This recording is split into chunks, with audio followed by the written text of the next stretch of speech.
Hello everyone, my name is Rabbi Lankry. I'm the rabbi in Kilas Or Chaim, Monsey, New York, and I'm really excited to share with everyone some words on the Parsha or on the holidays that will enlighten us and give us new meaning and clarity of our daily activities and of the Torah's lessons. Thank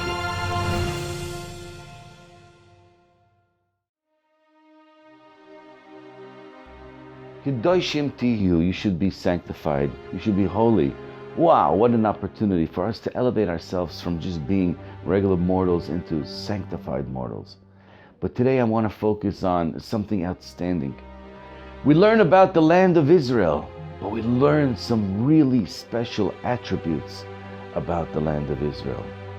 Attribute number one is V'lo takia haaretz etchem kasheka'a et hagoy lefnechem. The land won't vomit you or release you from itself, like it did to the previous nations that were in the land of Israel. Meaning to say, when you see a person leave the land of Israel, you have to really decide and comprehend. Did he leave or was he thrown out?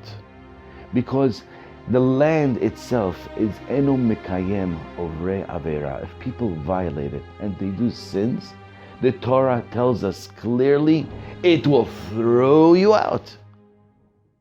Velotaki, meaning to say maintain a status of sanctuary. Make sure the land of Israel is treated as if it's the special land and it has its unique sanctity. Don't violate the land. You do sins in the land of Israel, it will vomit you. Like Rashi tells us, a Ben Melech, the son of a king, that has in him sensitivities. He can't eat something that's improper. And if it does, it gets rid of it.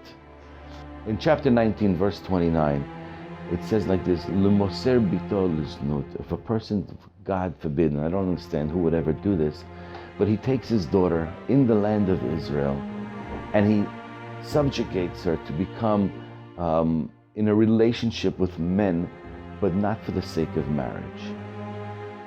So that person will violate the land in such a way that the land itself will do the same thing.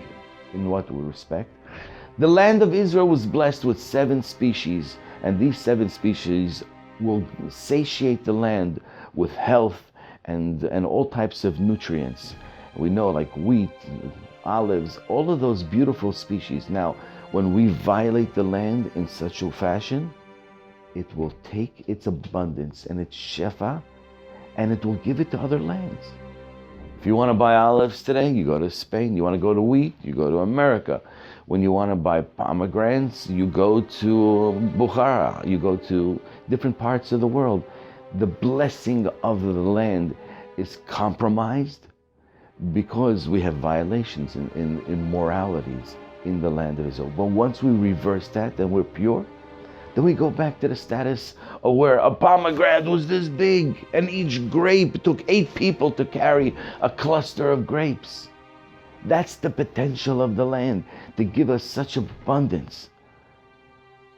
Only when we maintain our level of sanctity. Kedoshim tihu, to maintain the sanctity of the land. Now, but there's another aspect of the land of Israel that is again totally unique. And that is that even though it will throw you out, and even though it will take its sustenance and give it to other lands when we violate its sanctity, it will never cheat on its rightful dwellers. Meaning to say, when the Jewish people are not in the land of Israel, the land itself will not bear fruit. It will be desolate. It will be vacant. It will have nothing. You know, this is quite obvious today when you go to certain parts of Israel and it's called the Green Line. On one side of the fence, everything is growing. On the other side of the fence, nothing's growing. Why? Because the land of Israel is alive, it's dynamic, it has a soul. And it gets offended when we violate God's will. And it will enhance our lives when we maintain God's will. We can't just look at the land of Israel as just, oh, it's another land amongst them. To be another nation amongst the nations of the world, that's not what it is. It's vibrant. It's dynamic. It's alive. And because it's alive, it's the only place in the world that if we want to be spiritually elevated in fast forward, we go to the land of Israel. But even more so, if we want to obtain divine intervention in our lives, and we want to obtain a level of what's called Ruach HaKodesh, divine inspiration, where we can get messages from God, it's only possible in the land of Israel. Why is that? Because we're not just connected to a location, we're connected to a live, breathing land. The land gets nauseous from us. It will give away its sustenance, but it will never cheat on us. There's a famous quote from Mark Twain. A desolate country whose soil is rich enough, but is given over wholly to weeds of silent, mournful expanse. A desolation is here that not even imagination can grace with the pomp of life and action. There was hardly a tree or a shrub anywhere, even the olive and the cactus. Those fast friends of the worthless soil had almost deserted the country. The Ramban in the 1,000 years ago went to visit the land of Israel after his event with Perry Paul, and he says, I've never seen such a desolate land. This moment the Jews are not there, the land is desolate. The Jews are there and maintaining its sanctity, then the land blossoms.